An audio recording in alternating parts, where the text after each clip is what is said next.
शलाकया चक्षुरुन्मिलितं येन तस्मै श्रीगुरुवे नमः।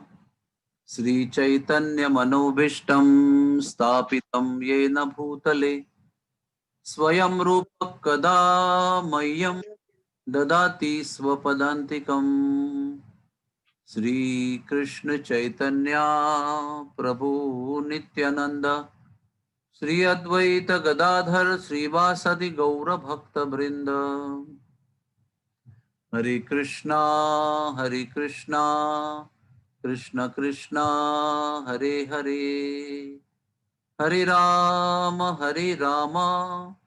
राम राम हरे हरे, हरे कृष्णा कृष्ण कृष्णा हरे हरे, हरे राम राम राम हरे हरे, हरे कृष्ण कृष्ण कृष्ण हरे हरे, हरे राम राम राम हरे हरे। आप सब लोगों का बहुत बहुत धन्यवाद है प्रभात जागृति में सम्मिलित होने के लिए। मेरे लिए आज ये इमरजेंसी क्लास है, आप देख ही रहे हो। अचानक हमारे वक्ता आज उपलब्ध नहीं है, इसलिए ये सेवा हमें मिली है। तो आज हम श्रीमद् भागवत के प्रथम स्कंद के द्वितीय अध्याय से 6वां श्लोक पढ़ रहे हैं। अगर आपके पास भागवत है तो आप भी अपने हाथ में उसको ले सकते हो। मेरे पास में अंग्रेजी भागवत है तो मैं उसको यथाशक्ति हिंदी में उसका अनुवाद पढ़ूंगा। सवयं पुंसां परो धर्मो यथोर्भक्तिरधोक्षजे अहैतुकीय प्रतिहता ययात्मा सुप्रसीदति। सवै पुंसां परो धर्मो यतो भक्तिरधोक्षजे अहैतुक्य प्रतिहता ययात्मा सुप्रसीदति। सवै पुंसां परो धर्मो यतो भक्तिरधोक्षजे अहैतुकी अप्रतिहता ययात्मा सुप्रसीदति।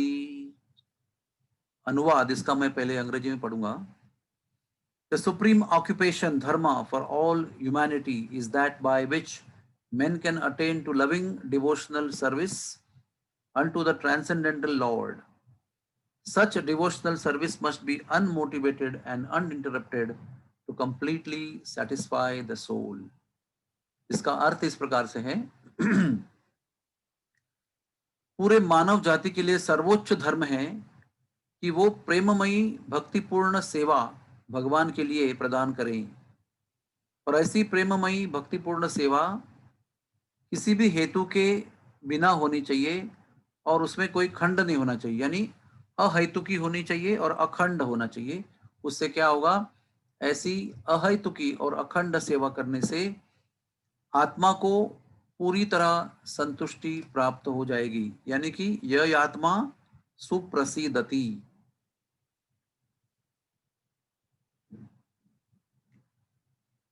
तो यहाँ पर उसका तात्पर्य प्रभुपाद जी ने दिया है। सूत गोस्वामी यहाँ पर अपने नैमिषारण्य के अंदर बैठे हुए जो साधु हैं, उन्होंने पूछा हुआ पहला प्रश्न जो है उसका उत्तर दे रहे हैं। उन्होंने पूछा था कि सारे शास्त्रों का सार क्या है, जितने भी शास्त्र दिए गए हैं उनका सार क्या है, और उनका जो सार है आप कृपा करके इस विश्व के पतित जीवों के लिए आप प्रस्तुत कीजिए, ताकि जन सामान्य यानी सामान्य जनता उसको बड़ी आसानी से स्वीकार कर सके। वेदों में 2 प्रकार के धर्म मनुष्य के लिए बताए गए हैं। वो क्या है, एक है प्रवृत्ति मार्ग और एक है निवृत्ति मार्ग। प्रवृत्ति मार्ग का अर्थ ये है कि वो इंद्रिय भोग का मार्ग है, और निवृत्ति मार्ग का अर्थ है ये विरक्ति का मार्ग है, निवृत्त होने का मार्ग है। और ये जो प्रवृत्ति मार्ग है वो कनिष्ठ माना गया है। और एक मिनट, सब लोगों को शांति रखना है, बहुत सारे आवाज आ रहे हैं इसमें बीच में।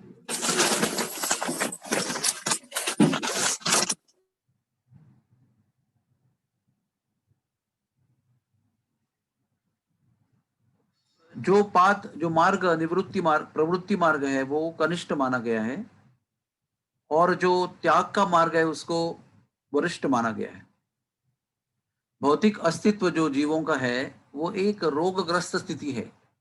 हमारा जो भौतिक जीवन है उसको प्रभुपाद लिखते हैं कि ये रोगग्रस्त स्थिति है, और वास्तविक जीवन जो है वो ब्रह्मभूत अस्तित्व है, जिसको सत्य अस्तित्व कहा जाता है। उसका व्याख्या प्रभुपाद करते हैं कि ये ब्रह्मभूत अस्तित्व है। उसका अर्थ क्या है? ब्रह्मभूत अस्तित्व का अर्थ है कि वो चिरंतन है, ज्ञानपूर्ण है और आनंदपूर्ण है। भौतिक अस्तित्व जो है वो अशाश्वत है, मोहग्रस्त है और दुखों से भरा हुआ है। इसमें कोई आनंद है ही नहीं। ये सब दुखों का निवारण करने का एक व्यर्थ परिश्रम है, wasteful effort to reduce the miseries of life. इसमें कोई आनंद नहीं है। इसलिए भौतिक प्रगति के मार्ग में जो अशाश्वत है, दुख भरा है, मोह में भरा हुआ है, वो तुच्छ माना गया है। लेकिन भगवान के प्रति जो भक्ति का मार्ग बताया गया है, जो हमें शाश्वत आनंदमय और ज्ञानपूर्ण अस्तित्व की ओर लेके जाता है, उसे वरिष्ठ दर्जे का धर्म कहा गया है। उसे वरिष्ठ धर्म कहा गया है, श्रेष्ठ धर्म कहा गया है। उदाहरणार्थ, जब हम adoption of devotional service for material gain is certainly an obstruction to the progressive path of renunciation. वैराग्य के मार्ग में इंद्रिय भोग की जो प्रवृत्ति है वो एक बाधा बन जाती है। वैराग्य ये बहुत अच्छा है, क्योंकि मतलब किससे वैराग्य? भौतिक भोग की जो कामना है उससे वैराग्य जो है वो ये बहुत ही श्रेष्ठ धर्म है मनुष्य के लिए। और ये रोगग्रस्त स्थिति में भोग लेने की जो प्रवृत्ति है, आनंद लेने की जो प्रवृत्ति है, उससे अनंत गुना श्रेष्ठ है।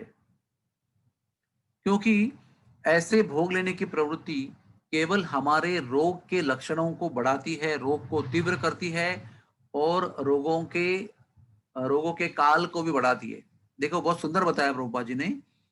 सच enjoyment aggravates the symptom of the disease and also increases the duration of the disease। यानी कि रोग की लंबाई और रोग के लक्षण और तीव्रता दोनों ही इंद्रिय भोग के द्वारा बढ़ जाता है।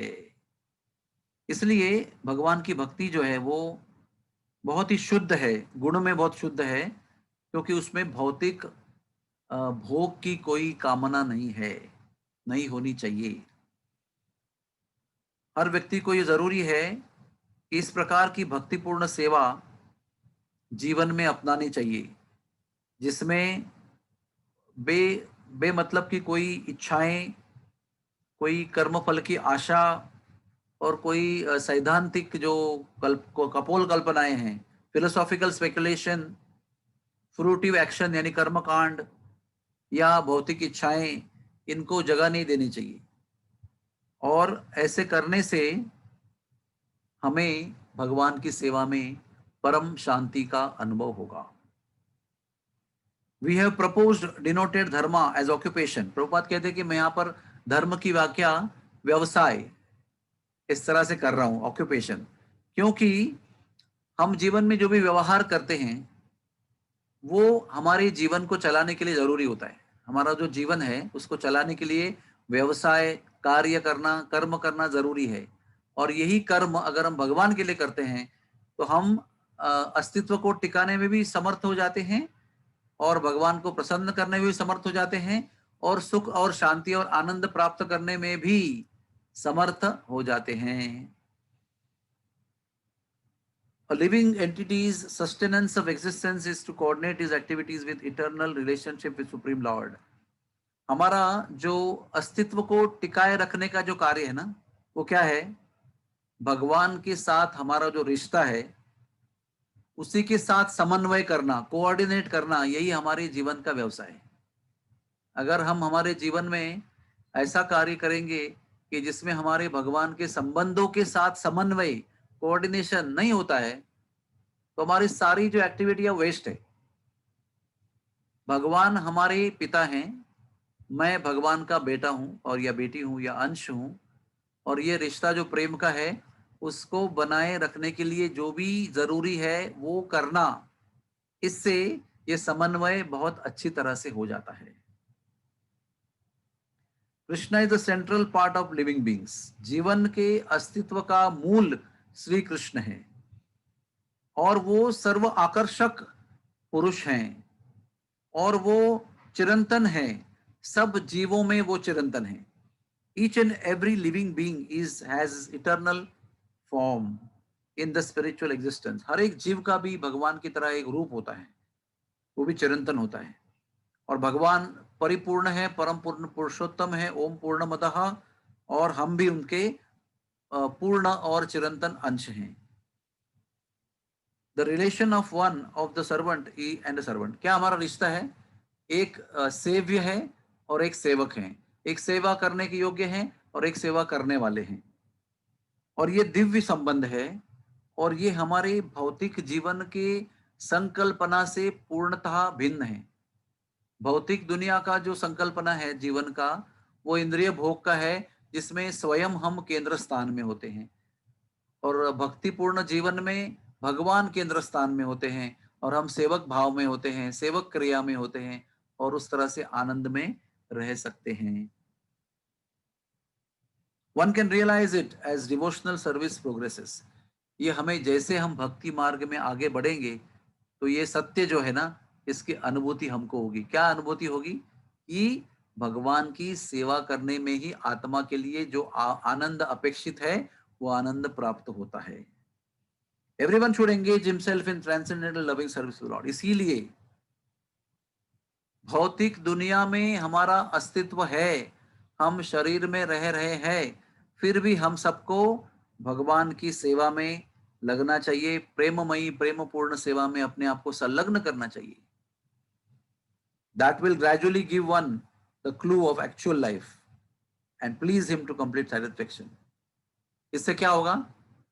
हमारे जीवन का सार अर्थ हमें समझ में आएगा कि मेरे जीवन का अर्थ क्या है, मैं क्यों यहाँ पर हूँ, मैं कौन हूँ, मेरे जीवन का उद्देश्य क्या है, सबसे पहले मैं क्या चाहता हूँ, मेरे लिए क्या जरूरी है, मैं जो सोच रहा हूँ वो मेरे लिए जरूरी है कि और कुछ मेरे लिए जरूरी है। इस सब की अनुभूति कब होती है? जब जीव भगवान की प्रेममयी सेवा में अपने आप को संलग्न करता है, तो तुरंत ही उसको अपने जीवन के अस्तित्व के विषय में जानकारी होती है, जीवन के उद्देश्य के विषय में जानकारी होती है, जीवन में आनंद कैसे मिलने वाला है उसकी जानकारी होती है, अपने और भगवान के संबंध के विषय में जानकारी होती है।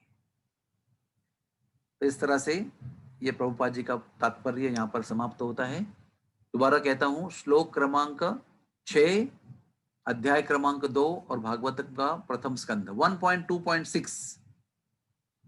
अभी ये इतना सुंदर तात्पर्य है। आप लोगों को मेरी विनती है कि ये जो दूसरा अध्याय है ना, प्रथम स्कंद का दूसरा जो अध्याय है, इसमें इतना सारा रहस्य भरा हुआ है, क्योंकि ये भगवान के चरण कमल हैं। श्रीमद् भागवत स्वयं भगवान है और प्रथम और द्वितीय स्कंद जो है वो भगवान के चरण कमल है। अभी व्यक्ति की सारी कृपा जो होती है ना, वो उनके चरणों से प्राप्त होती है, उनके सर से नहीं प्राप्त होती है। आप भगवान को सर पे नहीं स्पर्श करते, आप भगवान के चरणों को स्पर्श करते हैं। जब हम पंढरपुर जाते हैं तो विठोबा को कहाँ स्पर्श करते हैं? चरणों में करते हैं।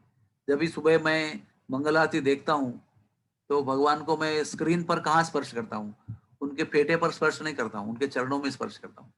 गौरनतय के चरण भी दिखते हैं, उधर चरणों को स्पर्श करता हूँ। गोपाल जी के चरण दिखते हैं, वहां पर स्पर्श करता हूँ।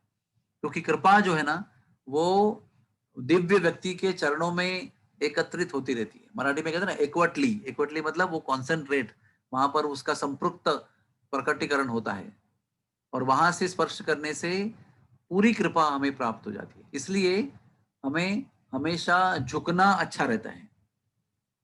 कठोर सीने से, तने हुए सीने से हम कृपा नहीं प्राप्त कर सकते। झुके हुए, मुड़े हुए छाती से और झुके हुए सर से हम कृपा को आकर्षित करते हैं। जैसे ही हम किसी के सामने झुक जाते हैं तो अपने आप जिसके सामने झुक जाते हैं उसके मन में करुणा और कृपा की भावना, आशीर्वाद की भावना अपने आप उत्पन्न हो जाती है। भले वो आशीर्वाद देने के योग्य हो या ना हो, लेकिन उसके मन में तुरंत एक सकारात्मक चेतना उत्पन्न हो जाती है। तो तात्पर्य कहने का ये सब कुछ ये है कि प्रथम स्कंद का जो द्वितीय अध्याय है उसके अंदर लाइन से ऐसे श्लोक दिए गए हैं, आपको उसको पढ़कर इतना आनंद आएगा।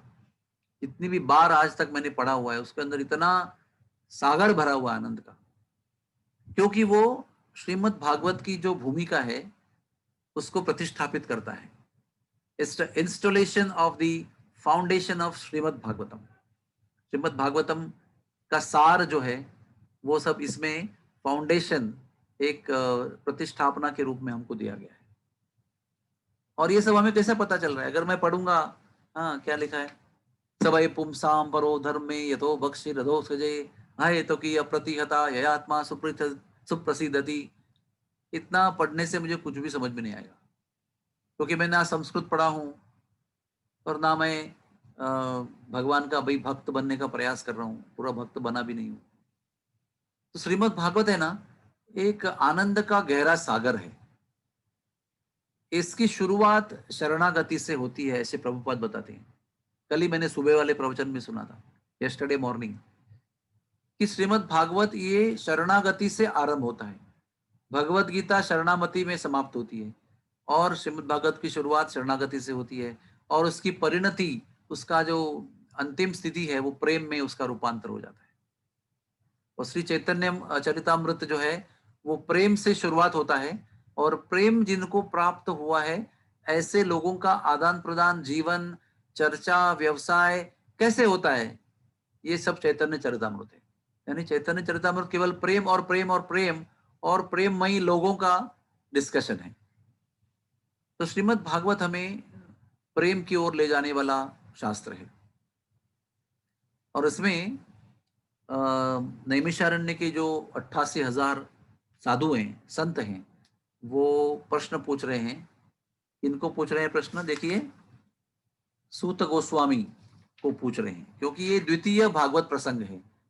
प्रथम भागवत प्रसंग जो है वो सुखदेव जी और परीक्षित महाराज के बीच में चल रहा है और वो सभा में सूत गोस्वामी थे और सूत गोस्वामी उस सभा में थे, इसलिए उनको नैमिषारण्य की सभा में अध्यक्ष के रूप में व्यास पीठ के ऊपर बिठाया गया है।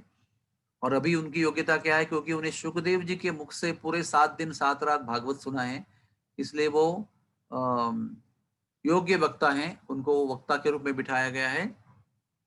और उनको अभी 88,000 लोगों ने क्या प्रश्न किया है, देखो क्या प्रश्न किया है कि आप सारे जो प्रकट शास्त्र हैं उनका सार बताइए, हाँ, और उसमें जो सबसे महत्वपूर्ण पार्ट है ना वो उसको बताइए। उसके उत्तर में क्या कहा उन्होंने, बहुत सुंदर बात कही। उन्होंने कहा कि अगर हमने मनुष्य के रूप में जन्म लिया है, हाँ, अगर हम मनुष्य के रूप में आए हैं तो उसका एक ही काम है, सवय पुंसा परो धर्मी यथो बक्षी अधोक्षजी, यथो यथो बक्षी यथो भक्तिर अधोक्षजी, सवय पुंसाम परो धर्मी। परम धर्म क्या है उस जीव का जो मनुष्य के रूप में आया है, उसको अधोक्षज यानी जो इंद्रियों के द्वारा जाने नहीं जा सकते उनको अधोक्षज कहा गया है। वो है विष्णु यानी परम भगवान श्री कृष्ण। उनकी भक्ति करना ही, उनके विषय में जीवन को अपने आप को समर्पित करना, उनके लिए अखंड और बिना किसी हेतु के, बिना किसी फल के सेवा करना, ये ही उसका सार है। अगर एक वाक्य में पूरा सार कहा जाए तो यह है बिना बाधा के, बिना खंड के प्रेममयी सेवा, हाँ, और बिना किसी उद्देश्य की। कि ये करने से मुझे प्रमोशन होगी, ये करने से मुझे सुंदर पत्नी और सुंदर पति प्राप्त होंगे, अच्छे पुत्र पुत्रियां प्राप्त होंगी, अच्छी धन संपत्ति प्राप्त होंगी, अच्छे कर्म फल पुण्य फल इकट्ठा होंगे। ये सब जो है छोड़कर, यानी अप्रतिहता मतलब बिना खंड के, और अहेतुकी मतलब बिना किसी हेतु के, ऐसी सेवा जो प्रेम से भरी हो, वो किसके लिए करनी है? भगवान के लिए करनी है। बहुत सारी बातें हैं इसके अंदर।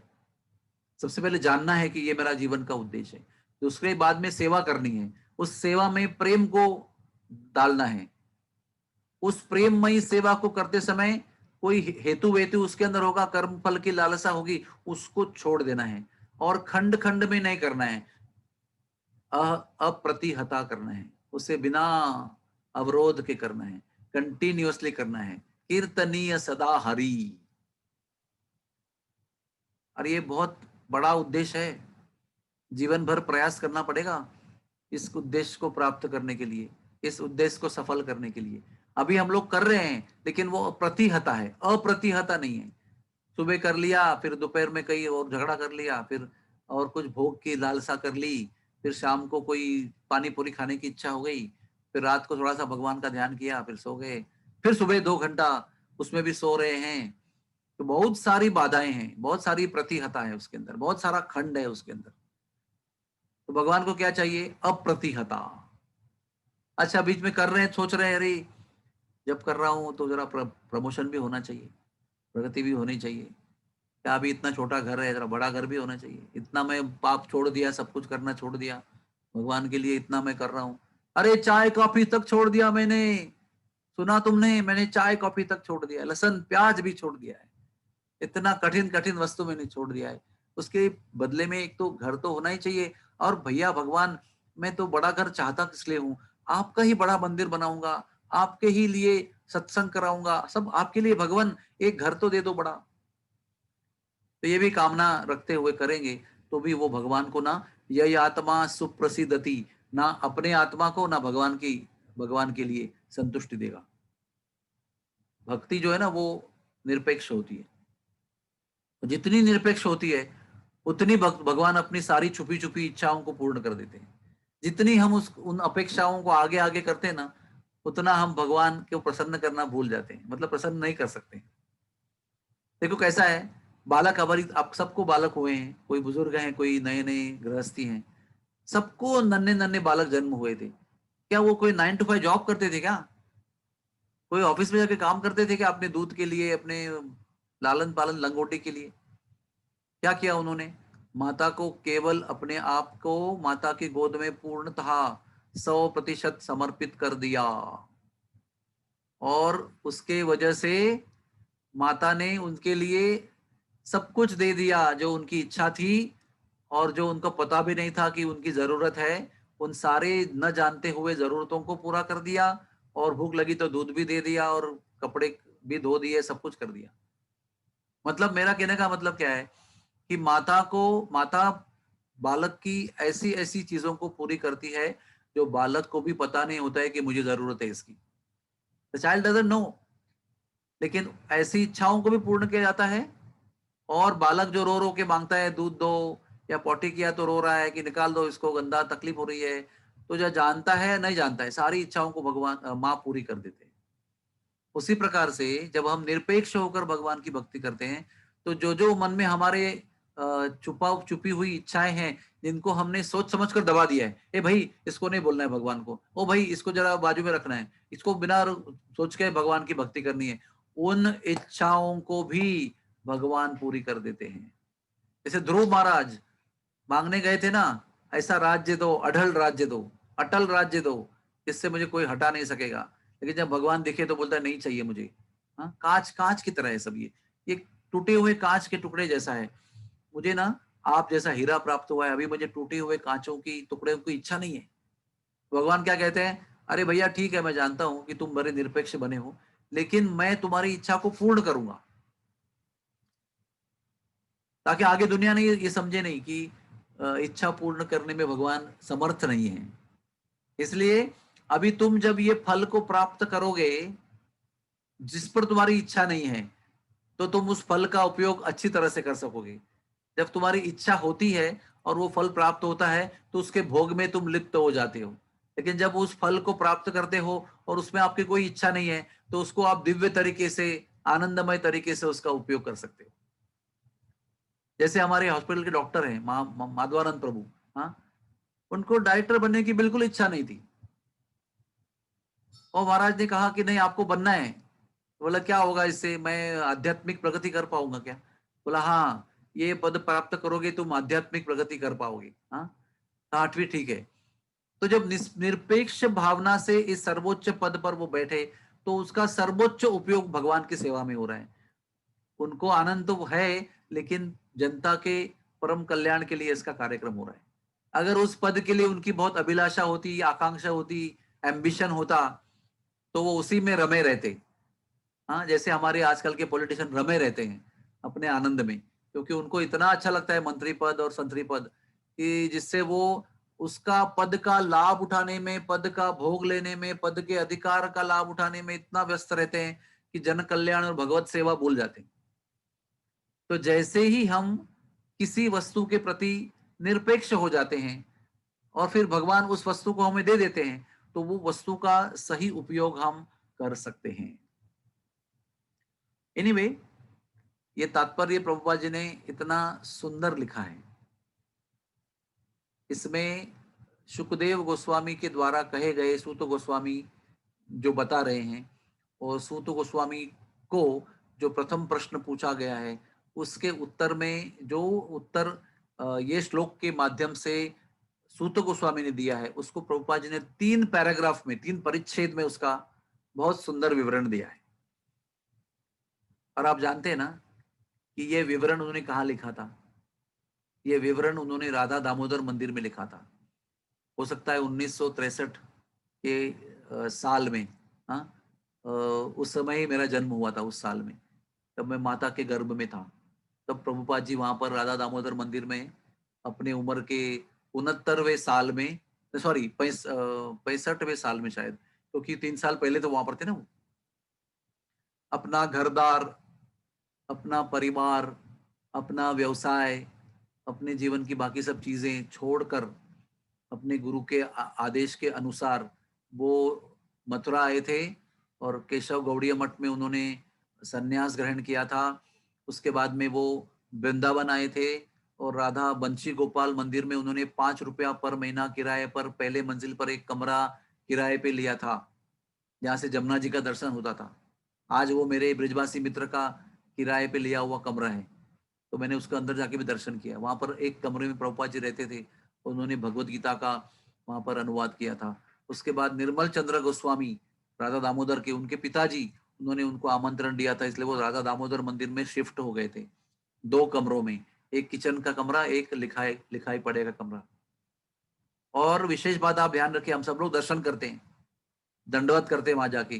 कभी आपने देखा है, सोचा है क्या कि उस कमरे में टॉयलेट कहाँ है? दोनों कमरे में टॉयलेट नहीं है।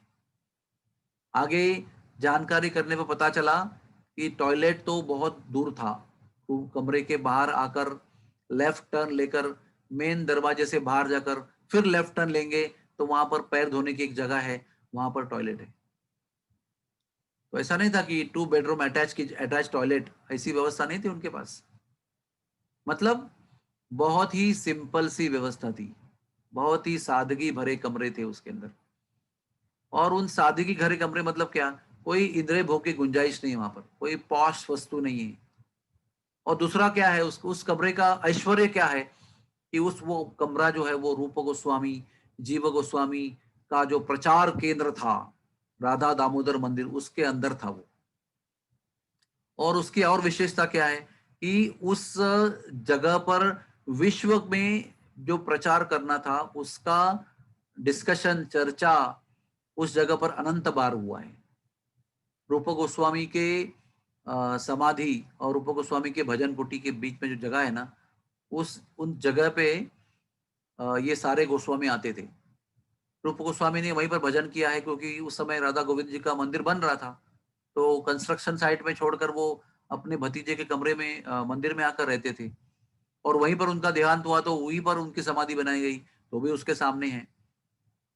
तो रूप गोस्वामी जब थे तब उनके भजन कुटी के सामने एक तमाल का पेड़ था, उस पर बैठकर प्रभुपाद जी वहां पर बैठकर एक कोने में पैर धोकर, वहां पर एक वैष्णव पाद प्रक्षालन स्थली है, एक गड्ढा है, उसके अंदर वो पैर धोते थे और रूप गोस्वामी के समाधि के सॉरी रूप गोस्वामी के भजन कुटी के सामने सब लोग एकत्र होते थे। 6 गोस्वामी, फिर 7वें 8वें भूगर्भ और लोकनाथ गोस्वामी, फिर जूनियर श्रीनिवास आचार्य, नरोत्तम दास ठाकुर, श्यामानंद पंडित और बाकी सारे ब्रज के जितने भी गृहस्थ सन्यासी आते थे जो प्रचार में अग्रसर थे, वो सब लोग वहां पर विश्व की रक्षा करने के लिए कैसे प्रचार किया जाए, उसमें बहुत गहरा उसमें बहुत गहरा चिंतन वहां करते थे। उसी जगह पर प्रभुपाद जी ने बैठकर पूरी इस्कॉन की संकल्पना की। देखिए कितना अच्छा कर्म धर्म संयोग है। वहीं पर चिंतन करके श्रील प्रभुपाद जी ने विश्व में कैसा प्रचार किया जाए इसकी योजना बनाई। तो मैं तो हमेशा कहता हूं कि राधा दामोदर मंदिर के जो 2 कमरे हैं प्रभुपाद जी के, वो इस्कॉन का गर्भाशय है। इस्कॉन एक हाँ गर्भ शिशु के रूप में वहां पर प्रवेश किया उसने, और डिलीवरी हो गई उधर 22 सेकेंड एवेन्यू, उधर वो डिलीवरी हो गई इस्कॉन की। उधर नवजात शिशु के रूप में प्रभुपाद जी ने उनको जन्म दिया। तो वो जगह जो है राधा दामोदर की, वो बहुत महत्वपूर्ण है। उसमें प्रभुपाद जी ने पूरे दिन अखंड चिंतन किया है जीवों के कल्याण के लिए। अखंड चिंतन कैसे, उसका प्रूफ क्या है? मैं उन सब गोस्वामियों को जानता हूं। जब निर्मल चंद्र गोस्वामी थे, अभी तो गुजर गए वो बुजुर्ग होकर, अभी उनके पुत्र हैं कनिका प्रसाद गोस्वामी, वो भी हमारे अच्छे मित्र हैं। पिछली यात्रा में हमने यहाँ पर महाराज जी के साथ प्रसाद पाया था।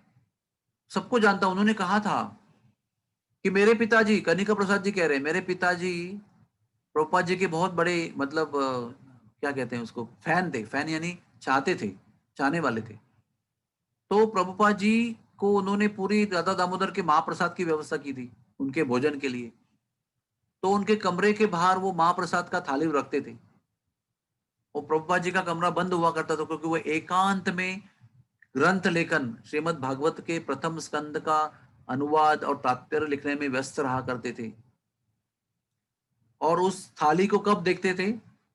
शाम को संध्या के समय, जब उनका लेखन का कार्य उस दिन के लिए समाप्त होता था और वो प्रभु राधा दामोदर के 2 समाधियों के और भजन कुटी के बीच में जो जगह है उनको साफ करने के लिए बाहर निकलते थे, तब वो थाली का दर्शन करते थे, उसको उठाकर अंदर रखते थे। फिर रूप गोस्वामी की समाधि और भजन कुटी के बीच में जो जगह है जहां पर गोस्वामी लोग बैठा करते थे, उस जगह को झाड़ू लेकर, आंखों में आंसू लेकर उसकी बुहारी करते थे। उसके बाद में वो रात का भोजन, जो दोपहर का भोजन हुआ करता था, वो रात को पाते थे। इसका अर्थ ये हुआ कि सुबह का भजन करने के बाद में रात तक प्रभुपाद जी अपने कमरे में बंद रहा करते थे और इतने मग्न होकर ये तात्पर्य जो आज हमने पढ़ा है उसको भी लिखा है। और प्रथम स्कंद में जितने अध्याय, वो पूरे अध्याय, वो सभी कितने अध्याय हैं देखिए। प्रथम स्कंद में इधर तो 19 अध्याय दिए हैं, शुकदेव जी के जन्म तक। ये सारे अध्यायों पर उन्होंने 3 खंड के रूप में तात्पर्य लिखे, अनुवाद के साथ अंग्रेजी में। और वो इतने मग्न रहा करते थे कि उनको भूख प्यास नींद का कोई परिणाम उन पर होता नहीं था। आदमी भूख और प्यास के और निद्रा के परे तब जा सकता है जब वो कोई आत्मस्तर का दिव्य आनंद का अनुभव करता हो, या कोई ऐसी सेवा करता हो जो उसके जीवन में सर्वस्व है। जैसे हमारे रामशरण प्रभु के बेटी का भी विवाह हुआ है ना कुछ दिन पहले। तो विवाह के पहले के पूरे दिन क्या चिंतन था? दिन और रात, बस सीता स्वयंवर एक ही विषय था, है ना, और कोई विषय नहीं। प्यास में, भूख में, नींद में एक ही विचार, स्वप्न में, जागृति में एक ही विचार। तो ऐसी कोई श्रेष्ठ सेवा हो जो महत्वपूर्ण हो, उसमें कोई लगा होगा जो अपने दिल के लिए बहुत इंपॉर्टेंट हो, तो आदमी नींद और प्यास और भूख भूल सकता है। या तो वो ऐसी आत्म स्तर पर सर्वोच्च सेवा करता होगा, जीवन की सर्वोच्च सेवा, तो वो सब तन मन भान उसका खत्म हो सकता है। तो प्रभुपाद जी ने ये तात्पर्य दो कारण से लिखे हैं। एक है उनके गुरु की आज्ञा और दूसरा है हम जैसे जीवों का कल्याण। और दोनों उनके मन में इतने प्रधान मात्रा में थे कि वो ऐसे तन मन धन खोकर इसको सेवा कर रहे थे कि अपने पूरे होशो हवास को वो खो गए थे, उन्होंने खो दिया था। उसको तुरीय अवस्था कहते हैं, हमारे भारतीय महाराष्ट्रियन आध्यात्मिक भाषा में तुरीय अवस्था कहते हैं। मतलब जो त्रिगुणातीत है, जो तीन गुणों के परे हैं। जिस तीन गुणों के परे स्थिति में, दिव्य स्थिति में, ट्रांसेंडेंटल पोजीशन में कोई शरीर के वेगों का त्रास नहीं होता है। और त्रास नहीं होना केवल ये स्थिति नहीं होती है, त्रास नहीं होने के साथ आनंद का, परमानंद का अनुभव होते रहता है। इसलिए प्रभुपाद जी कहते हैं कि these purports are my spiritual ecstasies, ये मेरे आध्यात्मिक परम आनंद की प्रचीति है और प्रकटीकरण है। These purports are manifestation of my spiritual transcendental ecstasy. तो इसलिए मैंने कहा कि जब हम निरपेक्ष भावना से भगवान की सेवा करते हैं तो दिव्य आनंद की अनुभूति अपने आप होती है। आप चाहेंगे या नहीं चाहेंगे फिर भी आपको मिल जाती है। प्रभुपाद ने ऐसे कहा नहीं कहा, कृष्ण भगवान भक्ति सिद्धांत जी महाराज, अब मैं इस ग्रंथों का आपकी आज्ञा के अनुसार अनुवाद करने जा रहा हूं, कम से कम मुझे इतना तो गारंटी दीजिए कि मुझे आनंद प्राप्त होगा इसके अंदर। ऐसा नहीं कहा उन्होंने। करते गए करते गए करते गए आनंद की प्राप्ति होती गई होती गई होती गई। अरे अलग अलग से आनंद की ये जो है ना अभिलाषा करनी नहीं पड़ती है भक्ति में। इसलिए भक्त जो है भक्ति के आनंद की अभिलाषा से भी मुक्त रहता है, क्योंकि भक्ति प्रेममयी भक्ति करते समय आनंद का तो सागर उमड़ पड़ता है। आनंद के सागर में डूब जाते हैं सब लोग जो करने वाले होते हैं, उनके चेहरे पर वो आनंद झलकता है। तो आज का तात्पर्य और आगे आने वाले 19 अध्यायों के सारे श्लोकों का अनुवाद और तात्पर्य प्रभुपाद जी ने राधा दामोदर मंदिर में बैठकर किया है। और सारे भौतिक उपलब्धियों को त्याग कर वो वहां पर आए थे। लाइफ टाइम इन प्रिपरेशन का वो एक कल्बिनेशन था। अपने गुरु की आज्ञा और भगवान की सेवा का जो जीवन का महत्व उद्देश्य था, उसको करने के लिए जो उन्होंने पूरे जीवन भर प्रयास किया था, उसका वो एक अंतिम स्थिति थी, निर्णायक स्थिति थी, फुल्ली कॉन्सेंट्रेटेड, फुल्ली फोकस्ड। और ये प्रथम स्कंद का प्रथम खंड जब हुआ, बेचारे दिल्ली गए, धूप में तड़पते रहे, बेहोश होकर गिरे, उधार में छपवाया, उधार में छपवा के उसको रोड पे खड़े होकर बेचा, थोड़ा बहुत धन इकट्ठा हुआ तो उसके पेमेंट किया, और दूसरा खंड लिखने के लिए फिर दामोदर मंदिर आए, फिर मग्नता में उसको लिखा, फिर दूसरा खंड तैयार हो गया, फिर दिल्ली गए, फिर उधार में उसको छपवाने का प्रयास किया, फिर छपवाया, और वो सारी किताबें हाथ में लेकर खड़े होकर बेचने लगे, जिसको जिसको बेचा उस पर पैसे बनाए। उसमें तीसरे खंड का उधार में छापने के लिए काम दिया। ऐसे जिसके पास कोई धन नहीं, कोई साधन नहीं, कोई अनुयायी नहीं, कोई स्पॉन्सर नहीं, कोई धनी अनुयायी नहीं, उसके पीछे कोई सपोर्ट नहीं, ऐसे अकेले प्रभुपाद जी ने कितने समर्पण के साथ में ये प्रथम स्कंद के 3 खंड तैयार किए, और वो लेकर वो अमेरिका गए। अभी हम लोग जाते हैं ना अमेरिका, जब मैं जाता हूं तो 2 बैग भरे रहते हैं, 23 किलो 23 किलो 46 किलो, अभी तो कम हो गया है, 46 किलो में खाने पीने की, कपड़े, इसमें सॉक्स, मोजा और क्या क्या चीजें भरी रहती है। प्रभुपाद जी का पास क्या था? एक छतरी, एक 40 किलो का बोरी आलू का, और ये ढेर सारी किताबें, copy of Shrimad Bhagavatam first canto, एक ही था कैंटो उनके पास। वो पूरा बोट भर के वो लेके गए और वहां पर उतारे और कहीं रखे थे घोड़ा उनके अंदर, और उसी को तो उन्होंने क्या लिखा है देखो, और एक महत्वपूर्ण बताना जरूरी है। उन्होंने कहा था कि मुझे जो भी कुछ कहना था, जो भी मुझे बद्ध जीवों के लिए संदेश देना था, जीवन के कल्याण के लिए, जीवन के उद्धार के लिए, भगवान की प्राप्ति के लिए, परम लक्ष्य की प्राप्ति के लिए जो भी मुझे कहना था, वो मैंने प्रथम स्कंद के 3 खंड के तात्पर्यों में लिख दिया है। क्योंकि मुझे ज्यादा आशा नहीं है कि मैं बहुत लंबे समय तक जी पाऊंगा, और पूरे अनुवाद करते करते फिर धीरे धीरे अपने संदेश को दूंगा। इसलिए मैंने जो भी कुछ कहा कहना है मुझे, वो इन 3 खंडों के प्रथम स्कंद के तात्पर्यों में मैंने कह दिया है। इसका मतलब क्या होता है? प्रथम स्कंद अगर इस्कॉन के भक्तों ने पढ़ लिया, तो प्रभुपाद जी को जो भी कुछ उनके हृदय में सार रूप में कहना था, जैसे यहाँ पर सूत गोस्वामी कह रहे हैं, वो सार रूप में जो भी कुछ कहना था वो प्रथम स्कंद में उन्होंने लिख दिया है। और वो स्कंद कहाँ लिखा? राधा दामोदर मंदिर में। और वो किसके लिए लिखा? हमारे और आपके लिए। उसके आगे के जो स्कंद लिखे वो उन्होंने अपनी यात्रा में लिखे, जहां जहां जा रहे हैं, मंदिर स्थापन कर रहे हैं, दिन दिन भर मंदिर स्थापन करने का योजना बना रहे हैं, भक्तों को बना रहे हैं, प्रचार कर रहे हैं, प्रश्न उत्तर कर रहे हैं, उनके साथ में लेक्चर दे रहे हैं, मूर्तियों को स्थापन कर रहे हैं, भक्तों के खतों को, लेटर को आंसर दे रहे हैं। उस समय तो पोस्ट किया करते थे ना, स्पीड पोस्ट वगैरह, रजिस्टर पोस्ट करते थे, तो दिन भर तो लगे रहते थे। अकेले व्यक्ति थे, कोई उनके गुरु भाई, कोई संस्था, गौड़िया मठ उनके साथ में नहीं था। तो सुबह 4 बजे से लेकर तैयारी होकर, मंगला से लेकर, जपा से लेकर, भागवतम क्लास से लेकर, ये सारे कार्य करते करते करते रात तक वो कार्य करते थे। बिल्कुल 1 मिनट की फुर्सत नहीं करती होती थी। और उनको पता था कि मैं तो आज हूं, कल नहीं रहूंगा, लेकिन क्या रहेगा? वो मेरी किताबें रहेंगी। मैं चला जाऊंगा एक दिन, काल के प्रभाव से मेरा जीवन समाप्त होगा। तो मुझे जो भी कुछ करना है वो सब मुझे लिखना है। तो मुझे वो कब लिखूं मैं? तो एक ही उत्तर मन में आया, नींद को त्याग कर रात को लिखा करो। तो नींद को त्याग किया और रात को लिखना आरंभ किया। मेरे प्रिय भाइयों और बहनों, हम अन्न त्याग कर सकते हैं, जल त्याग कर सकते हैं, हाँ, धन त्याग कर सकते हैं, स्त्री को त्याग कर सकते हैं, लेकिन नींद नहीं त्याग कर सकते। ध्यान रखना इस बात। नींद बहुत प्रेशियस चीज होती है। एक तरह से हम पति और पत्नी को भी छोड़ सकते हैं, हाँ, धन की लालसा भी छोड़ सकते हैं, प्रमोशन की लालसा भी छोड़ सकते हैं, लेकिन नींद नहीं छोड़ सकते। नींद चाहिए। 1-2 दिन तो ठीक है भाई, बेटी की शादी है तो ठीक है, नींद छोड़ सकते हैं। एग्जाम है तो छोड़ सकते, 1-2 दिन छोड़े, लेकिन 2-3 दिन के ऊपर नहीं छोड़ सकते। 7वें दिन अगर नहीं नींद सोएंगे तो हम मर जाएंगे। ये हमारी स्थिति है।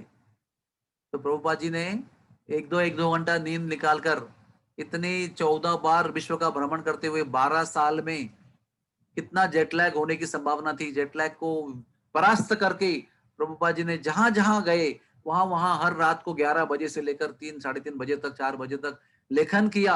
जब दुनिया खर्राटे भरती थी, तब प्रभुपाद जी टक टक टक टक करके लिखते थे, डिक्टाफोन पर बोलते थे और अनुवाद करते थे।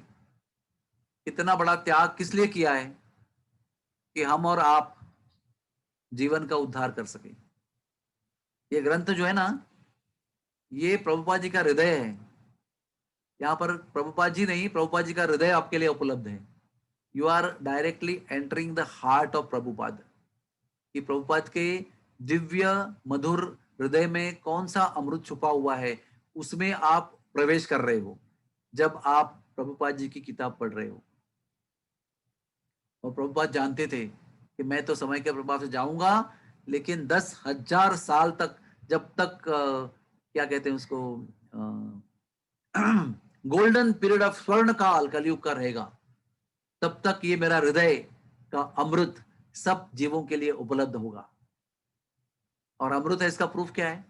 अरे बड़े बड़े लोगों ने प्रवचन दिए, हाँ, पिछली सदी में, ये सदी में, और वाह वाह तालियां ग्रहण कर ली लोगों की, हाँ, अप्लॉज सब प्राप्त कर लिया। कितने लोगों का हृदय परिवर्तन हुआ? कितने लोग पाप छोड़कर पुण्य कार्य में और भगवत कार्य में लगे? Hardly anybody. पर प्रभुपाद जी जब थे तभी भी, और प्रभुपाद जी जब चले गए उसके बाद भी, इन ग्रंथों को पढ़कर लाखों लोगों ने जीवन परिवर्तन कर दिया है। सकारात्मक दृष्टि से भगवत सेवा में जीवन को परिवर्तित किया है, पापों को छोड़ दिया है। ये उन किताबों की शक्ति है। और उन्होंने कहा था कि मैं जब जाऊंगा तो मेरी मुलाकात आपकी मेरे किताबों में होगी। प्रभुपाद जी के शिष्यों ने भी उसका अनुभव किया है। प्रभुपाद जब गए तो सब टूट चुके थे, उद्ध्वस्त हो चुके थे, जीवन उनका निरर्थक हो चुका था, लेकिन उनकी प्रभुपाद की वाणी उनको याद आई कि मैं तुम्हें मेरे किताबों में मिलूंगा। तो जब किताब पढ़ना शुरू किया तो प्रभुपाद जी का अस्तित्व का अनुभव किया। हाँ, शरीर से नहीं किया, लेकिन आत्मा के स्तर पर प्रभुपाद जी का दिव्य सत्संग का अनुभव उन्होंने किया। तो हम ना बड़े बोझ, ऋण के बोझ के नीचे हैं। आप समझ लेना इस बात को।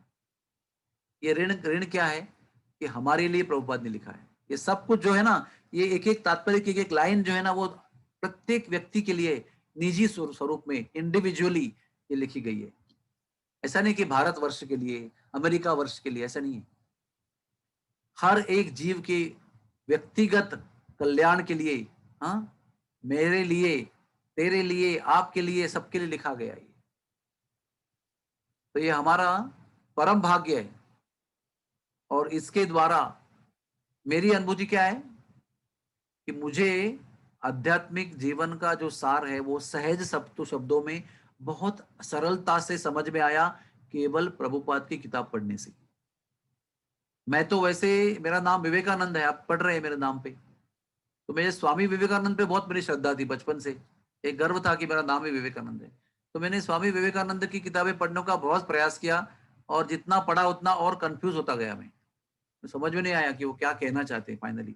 बड़े महान विभूति थे वो, ऐसा नहीं कि मैं उनका अनादर कर रहा हूँ, लेकिन जो मैं समझना चाहता था वो बार बार पढ़ने पर भी समझ नहीं पाया। और जब मैं प्रभुपाद जी की किताबों से मेरा परिचय हुआ, तो सारी चीजें बहुत आसानी से समझ में आई। तो एक बद्ध जीव के बद्ध मेंदू में, बद्ध बुद्धि में ये सार कैसे पहुंचाना है, ये रहस्य इन तात्पर्यों में छुपा हुआ है। पाप कर्म करने से जो जड़ बुद्धि बन गई है, उस जड़ बुद्धि को भी समझ में आएगा, और वो जो समझ में आया वो कार्यान्वित होगा।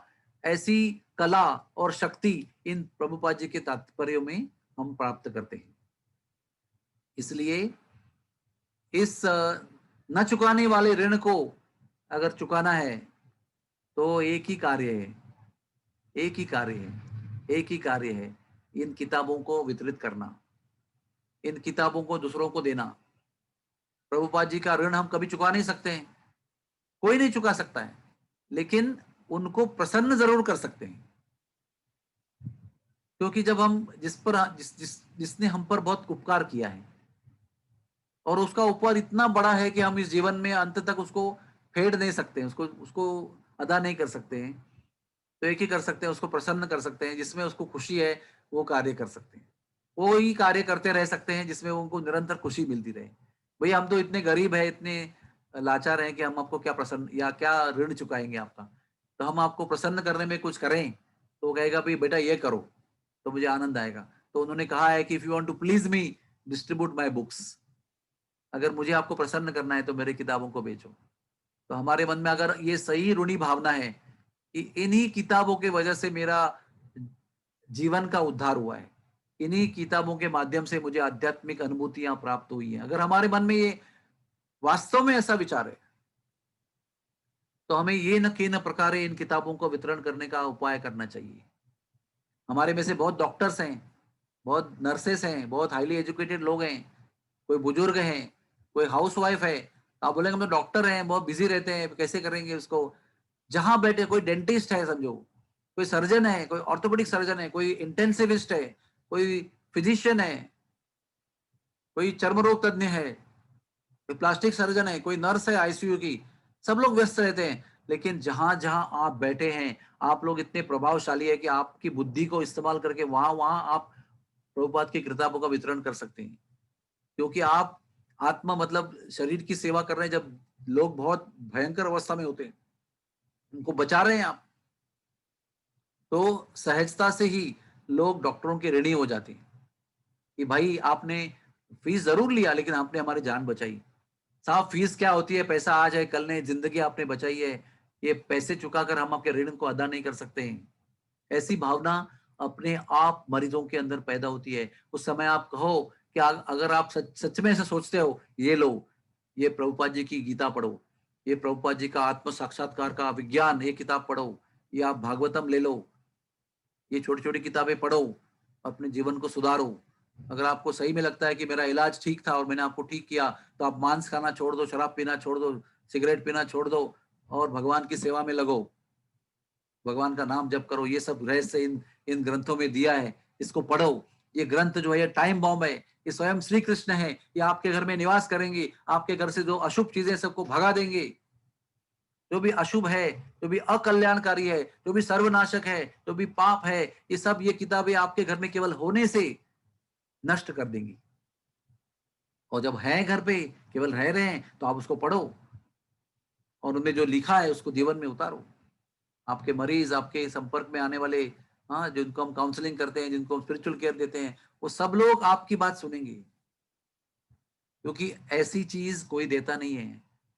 वैद्यकीय इलाज भी लोग पैसे के लिए करते हैं। Money is the only turning business, वही उसका उद्देश्य होता है। उसके साथ साथ में कोई आत्म कल्याण की बातें नहीं करता है।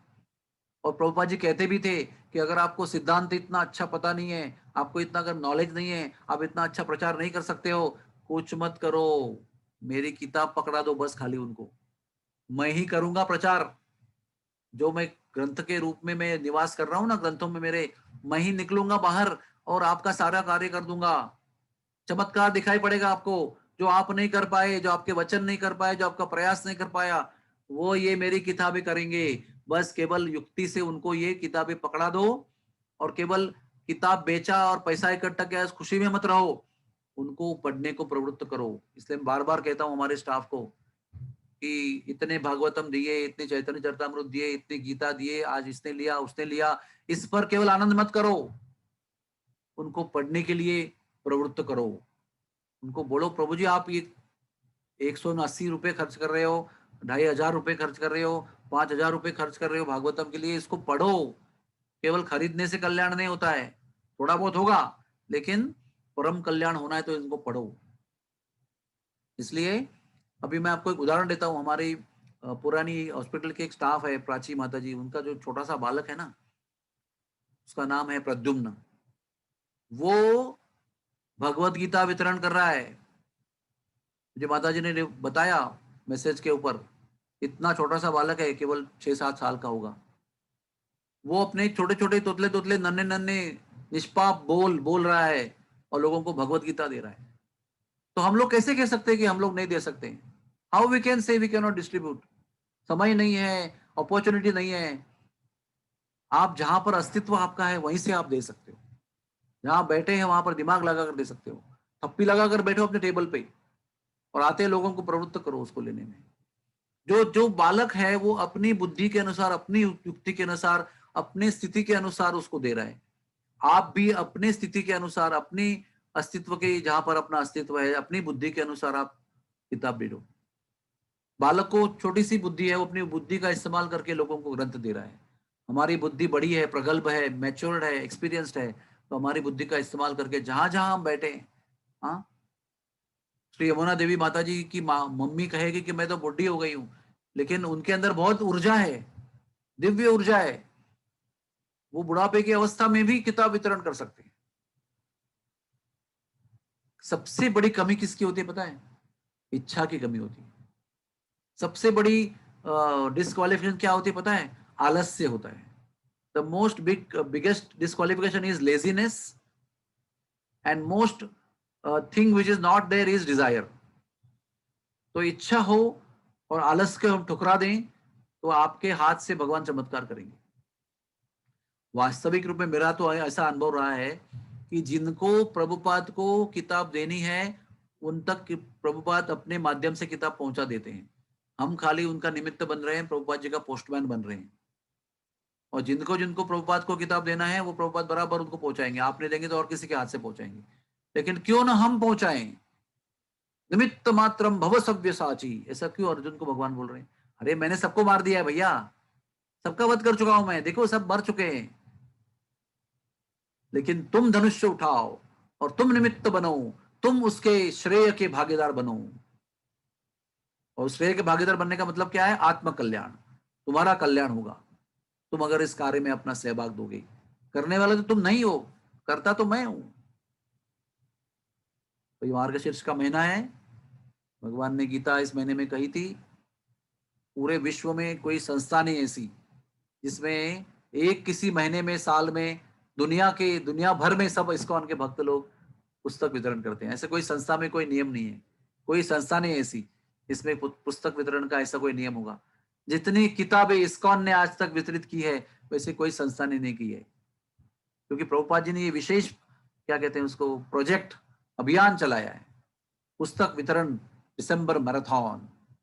तो आइए सब मिलकर बड़े उत्साह के साथ, थोड़े अपने कंफर्ट को त्याग करके, हाँ, थोड़े भोग को त्याग करके बाहर निकले और जीवन के ऊपर कल्याण करते हुए उनको ये किताब वितरण करें। मेरा भी उद्धार, एक मित्र ने मुझे साइंस ऑफ सेल्फ रियलाइजेशन, आत्म साक्षात्कार का विज्ञान अंग्रेजी में दिया था, उसके वजह से मेरा उद्धार हुआ था। मैं उसको किताब को शुरू शुरू किया, तब 4 माला जप कर रहा था। 3-4 महीने में किताब को समाप्त किया तो मैं 16 माला जप कर रहा था।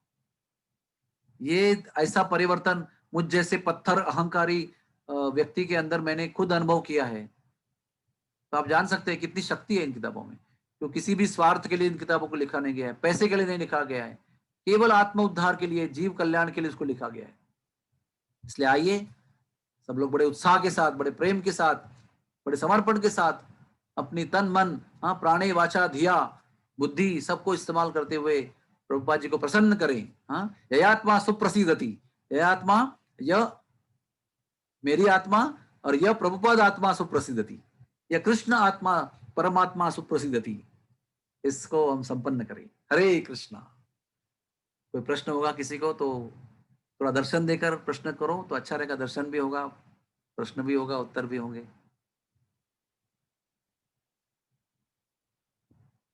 हरे कृष्णा कृष्णा कृष्णा हरे हरे, हरे राम राम राम हरे हरे। हरे कृष्णा कृष्ण कृष्ण हरे हरे, हरे राम राम राम हरे हरे। अगर कोई प्रश्न है तो पूछ सकते हैं। दो व्यक्ति ने हाथ ऊपर किया है तो मैं भी उनको पहले अनम्यूट करता हूँ। एक मिनट ना जरा, तो मैंने उनको ब्लॉक करके रखा है, रुको जरा। हाँ, अभी आप अपने आप को अनम्यूट कर सकते हो। जी दंडवत प्रणाम। हाँ, कौन बोलता है? मैं सच्ची प्राण बोल रहा हूँ प्रभु, सच्ची जी, प्राण प्राण प्रभु दास। बोल रहे हैं, बोलो बोलो प्रभु जी। तो जी बहुत सुंदर, एकदम बहुत ही सुंदर नेक्टेरियन क्लास है आज का, हमारे लिए बहुत इंस्पिरेशनल क्लास है। और ये सब सॉरी प्रभु जी, हम लोग वीडियो मेरा ऑफ करना पड़ेगा कि मैं मेरे को पालघर जाना है, तो मैं फटाफट कोई से बात जा नहीं, रहा आप कपड़ा पहनते पहनते प्रश्न पूछो, कोई बात नहीं। हूँ। तो प्रभु जी प्रश्न ऐसा है कि सवय पुंसा परो धर्मो, ये तो भक्ति रथोक्ष जो हम कहते हैं, और जो प्रैक्टिस करने के लिए गृहस्था के जीवन में अहेतुकी और अप्रतिहता कैसे प्रैक्टिस करेंगे? गृहस्थ तो अपने पेट पालने के लिए धनराशि कलेक्ट करता ही है, गृहेता तो को ये वानप्रस्थ। बन्नेता को सदा हरि बोले डाको, सुके दुके भूले ना को, बदने हरि नाम करो रे। गृहस्थों के लिए हरि नाम लेना है और भगवान को कहना है मुझे इच्छा तो बहुत है, जरूरतें भी बहुत है, लेकिन भगवान मैं आपको समर्पित करता हूँ। मानस देहो गेहो, क्या कहते हैं उसको, मानस देहो गेहो जो कीछु मोह कीचु मोर, अर्पिलुन दीवा पदे नंद किशोर। तो गृहस्थ ही तो कह सकता है ना, भगवान जो भी कुछ है, जो भी इच्छाएं हैं, वो सब आपकी है भगवान। आप मैं आपको बताता हूँ एक सिंपल बात। आप ना ऐसा, आप तो कर ही रहे हो, आप खाली मुझे लोगों के लिए पूछ रहे, मेरे लिए पूछ रहे हो, लेकिन मैं बता रहा हूँ आपको कि आप ऐसे मानस देहोगे हो जो किच्छु मोर, ऐसा आप जब अर्पण करते रहेंगे ना, तो आपकी जो भी इच्छाएं हैं, जो भी जरूरतें हैं, योगक्षेमम वहाम्यहम, सब भगवान पूरा कर देंगे। ये जो श्लोक है ना, योगक्षेम वहाम्यहम, ये केवल सन्यासियों के लिए नहीं है, ये सब उन जीवों के लिए है, सब वर्ण के, सब आश्रम के, उन सब जीवों के लिए है जिन्होंने अपना जीवन भगवान की सेवा में समर्पित किया है। प्राणे अर्थे वाचा धिये, ये जो हम भगवान को अर्पण करेंगे ना, तो हमारी जरूरतें सब पूरी हो जाएंगी। प्रभु जी भगवान के लिए क्या है, टिचकी मारेंगे ना तो सारा हमारा कल्याण हो जाएगा। कोई जरूरत नहीं है प्रभु जी इतना चिंता करने की। अभी देखो रिटायर होने का समय आया, अभी क्या है, कुछ है ही नहीं, लेकिन एक ही हमारी शक्ति है कि हम भगवान के हैं और भगवान हमारे हैं। हाँ, उनके लिए अपना जीवन देंगे तो अपने लोग को मेंटेन नहीं करेंगे क्या?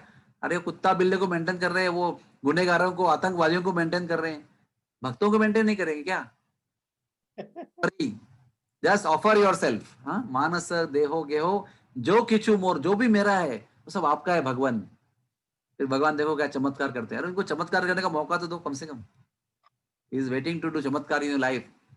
और हमारे जीवन में कर चुके हैं, आपके जीवन में करेंगे, सबके जीवन में करेंगे। चमत्कार करना तो उनका हॉबी है। हम उनको मौका देंगे तो चमत्कार करते रहेंगे वो। ठीक है Prabhu ji. Thank you Prabhu ji, thank you. सचिवान प्रभु, आप तो खुद ही एक चमत्कार हो। आपका खुद का जीवन ही एक चमत्कार है, आप चिंता क्यों करते हो? Thank you for your question. Thank you Prabhu ji. और कोई प्रश्न है? Hare Krishna Prabhu ji, I have great desire to distribute Prabhupada books, but Prabhu ji here I am no association of girls devotees और Mata ji, so Prabhu ji kindly enlighten me, what should I do? देखो, जैसे रूप गोस्वामी कहते हैं ना कि भक्ति को करने में कोई बाधा नहीं होती, there is no material obstruction in performing pure devotional service. तो आपको जो लगता है ना आपकी बाधा है, वो आपकी बाधा है ही नहीं। आप खाली प्रार्थना करो, प्रभुपाद मुझे ऐसी शक्ति दो, बुद्धि दो, हाँ, कि मैं आपकी किताब वितरण कर सकूं। लोगों ने भी ऑनलाइन बुक डिस्ट्रीब्यूशन चैनल खोला हुआ है, अरे बैठे बैठे खाली कंप्यूटर घुमा रहे हैं और किताब बेच रहे हैं, वो तो बताओ आप। नई नई तरीका है, डिजिटल एज है प्रभु माता जी, डिजिटल एज है, कंप्यूटर का एज है, जूम का एज है, यूट्यूब का एज है, फेसबुक का एज है। बैठे बैठे बिस्तर पे बैठे भी आप किताब वितरण कर सकते हो। बस इच्छा रखना चाहिए, इच्छा होनी चाहिए। इच्छा होने के बाद प्रभुपाद जी आप पर कृपा करेंगे। आपको ना मैं एक मंत्र बताता हूँ, प्रभुपाद के पास जाना और बोलना, प्रभुपाद जी मुझे आप ऐसा बुद्धि देना कि मैं आपके किताब वितरित कर सकूं। I want to distribute your books, please give me idea, please give me intelligence. तो आपको जीवन में भी चमत्कार होते दिखाई पड़ेगा आपको, डोंट वरी। कोई भी भौतिक बाधा बाधा आपके सेवा के बीच में नहीं आ सकती। हरे कृष्णा। और कोई प्रश्न है? राम शरण प्रभु, हरि अरे आपका क्या विचार है, बताइए। ये चमत्कार के बारे में बहुत सही कहा आपने कि मैं अभी अभी देख चुका हूँ 9 दिसंबर को। ये हमने विवाह। भी इसका अनुभव किया है चमत्कार का। जी प्रभु जी, है ना? विवाह हाँ बोलो बोलो। यस। बहुत कठिन होता है एक पिता के लिए, और फिर भी सब भक्तों की कृपा से, वैष्णवों की गाइडेंस से और सपोर्ट से बहुत ही सुंदर हुआ, और इसमें मैं भगवान की करिश्मा ही देख सकता हूँ। जिन्होंने चमत्कार का अनुभव किया है वही चमत्कार के विषय से बोल सकते हैं। जैसे आप और मैं इन दोनों ने ये चमत्कार का अनुभव किया है, तब हम समझ चुके हैं कि हम कितने अणु मात्र हैं और भगवान कितने विभु हैं, और हम क्या सोचते हैं और भगवान क्या कर सकते हैं। और वो चमत्कार मतलब प्रेम ही है, हाँ और क्या। चमत्कार यानी वो प्रेम ही है, वही असल। बिल्कुल, प्रेम से ही चमत्कार होता है। चमत्कार केवल प्रेम का ही होता है, बाकी चमत्कार सब बेकार होते हैं। जो चमत्कार से आत्म कल्याण नहीं होता है वो चमत्कार भी बेकार है। भगवान चमत्कार प्रेम से करते हैं, नंबर 1, और भगवान जो चमत्कार करते हैं वो आत्म कल्याण के लिए होता है, वो हमको और भगवान के पास लेके जाता है। All the purpose of चमत्कार sent by Krishna is to simply bring you closer to him, more closer to him। Shri Krishna भगवान की जय हो। हरि बोल। और कोई प्रश्न है किसी को? ठीक है। हरे कृष्ण प्रभु जी। कोण बोलतंय? छाया। हा, एक मिनिट, कुठे आहे तुम्ही? हा बोला बोला माताजी. प्रभूजी, जेव्हा आपण बुक डिस्ट्रीब्युशन करतो ना, तर लोक आध्यात्मिकसाठी खर्च करायला मागत नाही, त्यांना फ्री मध्ये पाहिजे असतात. तर अशा लोकांना आपण कसं सांगायचं? त्यांना फ्री सांगायचं, मध्ये अब हिंदी फ्री में मध्ये बोलता हूँ, हिंदी में भगवत आपका उत्तर हिंदी में देता हूँ। उनको बोला, अरे XYZ ABC ऐसा गाली बीच में बोल सकते हैं आप, लेकिन मैं तो बोलना, अरे एक मोबाइल खत्म होता है ना आपका, तो आप 15,000 खर्च करते हो, 10,000 खर्च करते हो, गरीब से गरीब आदमी भी 8,000 खर्च करता है, 5,000 खर्च करता है। अरे मेरे घर पे भी है, हाँ। और एक कुछ क्या बोलते हैं उसको, टॉपअप खत्म हो गया तो तुरंत 400 रुपए खर्च करते हो यूट्यूब देखने के लिए, और आप कहते हो कि पैसे नहीं है और फुकट में चाहिए। अरे जेब में से भी पैसे गिर जाते हैं बड़ा पाव खाने के समय, तो भी आप चिंता नहीं करते हो। एक भगवान के लिए आप चिंता करते हो, अपने लिए मार्केट जाओगे तो कितना हजारों खर्च करके आ जाते हो। एक 2,000 का वाउचर इनकैश करने के लिए गए थे और 10,000 खर्च करके आते हो। मेरा उदाहरण बता रहा हूं मैं। तो 100 रुपए की 200 रुपए की किताब लेंगे तो आपका क्या बिगड़ने वाला है? इतनी कंजूसी क्यों करते हो? खुद के लिए इतने उदार रहते हो, भगवान के लिए इतनी कंजूस रहते हो। अपने भगवान ने आपको हवा दिया है, पानी दिया है, फ्री में दिया है आपके लिए। ऐसा बोल सकते हो, जो दिल में आया वो बको उस समय, जरूर असर करेगा उसके ऊपर। दिल से बोलो और बोलो कि कोई चीज फ्री पे नहीं मांगनी चाहिए गृहस्थ को। शर्म की बात है, गृहस्थ तो कमाता है, पत्नी को घर पे रखता है, बच्चों को रखता है, इंद्रिय भोग के साधन रखता है, उनको कोई चीज फ्री में लेनी नहीं चाहिए। और ये तो भगवत गीता है, सर्व से सबसे मूल्य चीज है। और बोलना भैया ये भगवत गीता की कॉस्ट नहीं है, केवल पेपर और बाइंडिंग की कॉस्ट है, अंदर का नॉलेज फ्री है आपके लिए, आपको फ्री चाहिए ना, दे रहा हूं मैं फ्री में, खाली पेपर की कॉस्ट दे दो, ऐसा बोलो। हरे कृष्णा। और अभी एकदम फ्रेश उदाहरण है रामशरण प्रभु के बेटे की शादी का। तो उनको बोलना अरे शादी में तो कितने पैसे खर्च करते हैं हम, हाँ भोजन पे, डेकोरेशन पे, और फोटोग्राफी पे, और साड़ी पे, हाँ, और 200 रुपए किताब लेने में इतना तड़पते हो।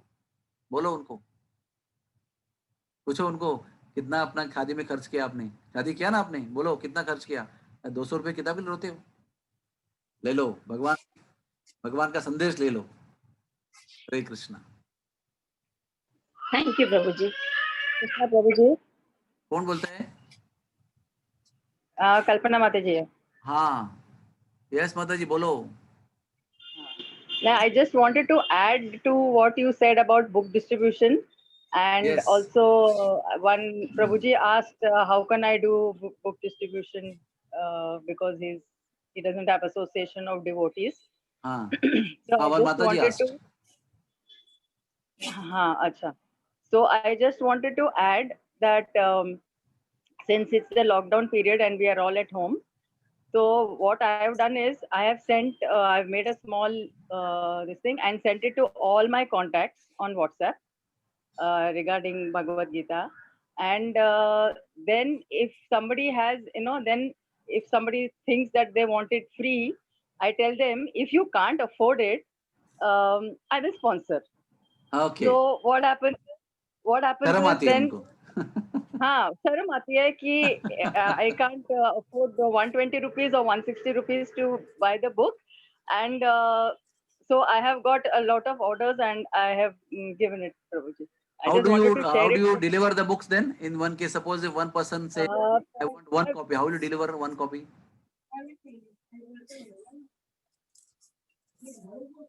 By courier. You courier I'm it? giving them the address and the name of the person and the address, and they are sending it from Chapati Temple. Oh, one book also. One book also they are sending. Wow, अरे कितने अच्छी बात है ये, very beautiful. Of course, there are some charges for that. If you want by courier, it is little expensive, and if it is by this book post, हाँ, then it is 40-50 rupees हो जाता है. So वो खर्चा कौन they करता are है? doing. Prabhuji, I have taken that all those my orders on credit, and if the person whom I'm giving the book to, if he's prepared to pay the charges, it's fine. Otherwise, I'm bearing the charges. Oh, okay. But at least the book is reaching in their house. You are bearing the cost. Yeah. Yes. Very good. Very good. Since we can't do it physically, I thought this is a better way to do it. Very nice, Mother. Very grateful to you. Prabhupada will be very pleased with you, no doubt about it. Thank you for Thank your you, Prabhuji. wonderful contribution. Hare Krishna. Hare है किसी का? Yes, anybody? So हरे कृष्ण प्रभुजी, दंडवत प्रणाम. कौन बोलते हैं? मी प्रेरणा. हाँ, तुम्ही कुठे आहात? एक मिनिट. तो प्रेरणा कुठे आहे? हाँ, प्रेरणा कुठे आहे? ओके, बोला. येस माताजी, बोला. हा प्रभुजी, खूप इन्स्पायरिंग लेक्चर होतं. खूपच इन्स्पायरिंग होतं. प्रभुजी, मला फक्त एक शेअर करायचं. आता सध्या लॉकडाऊन पिरियड मुळे आपण रोडवरती जाऊन भगवद्गीता डिस्ट्रीब्यूट करू शकत नाहीये. मी सुद्धा एक वर्किंग डॉक्टर आहे आणि मला जेव्हा माझ्या सिनियर्सनी इन्स्पायर केलं बुक डिस्ट्रीब्युशन साठी, सो आय वॉज थिंकिंग की लॉकडाऊन मध्ये आपण कसं करू शकतो. तर मी माझे जे कॉन्टॅक्ट होते व्हॉट्सअपचे त्यांना मेसेज केला. And you will not believe, one of my patient who was a Bengali, he was a devotee and he posted it in their in Bengal. He posted it in his group, in Wow. devotee group, and you will not believe the results are outstanding. I am able to distribute 51 Bhagavatam set, 40 Wow. Chaitanya Charitamrita, and 7 box of Bhagavad Gita. अरे बाप रे, हरे कृष्णा, सब लोग बोलो जय जय श्री राधे श्याम. जय Radhe. It's, Amazing. Actually, I don't wanted to share it because it's, No, you it's must some share. like glorification, but No, no, no, no, no.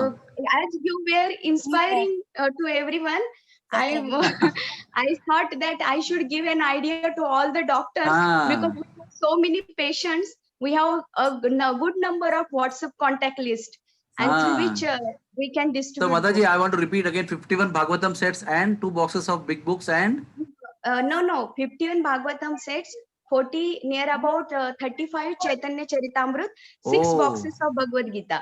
Hari bol, jai ho. I bow down to your lotus feet, Mataji. No, I bow down to your feet and take your blessings. That I should at least Thank you distribute so one much. Bhagavatam set.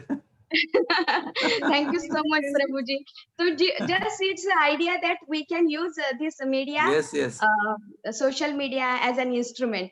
And Mataji, I fully मला agree ते with you. In the zamana of WhatsApp and आणि Facebook, best utilization of Facebook and WhatsApp. आणि मला तुमचं ते वाक्य खूप आवडलं की आपण फक्त इन्स्ट्रुमेंट आहेत. प्रभुपादांना ज्यांना बुक द्यायचं असतं, भगवद्गीता द्यायची असते, आपण फक्त त्यांच्यापर्यंत पोहोचवण्याचं काम करतो. हाँ, खरी गोष्ट है, खरी गोष्ट है. निश्चित. Thank you so much. Thank you Mataji. Thank you very much. I really grateful to you. और किसी का प्रश्न कोई है? Anybody else? Okay. So मैं भी मेरा प्रवचन यहाँ पर समाप्त करता हूँ. आप सब लोगों का बहुत बहुत धन्यवाद है. मैं आपका ऋणी हूँ और फिर मिलेंगे जब भगवान की इच्छा होगी. जय जय श्री राधे श्याम. कल्पतरुभ्यश्च कृपा सिन्धुभ्य एव च पतितानां पावनेभ्यो वैष्णवेभ्यो नमो नमः.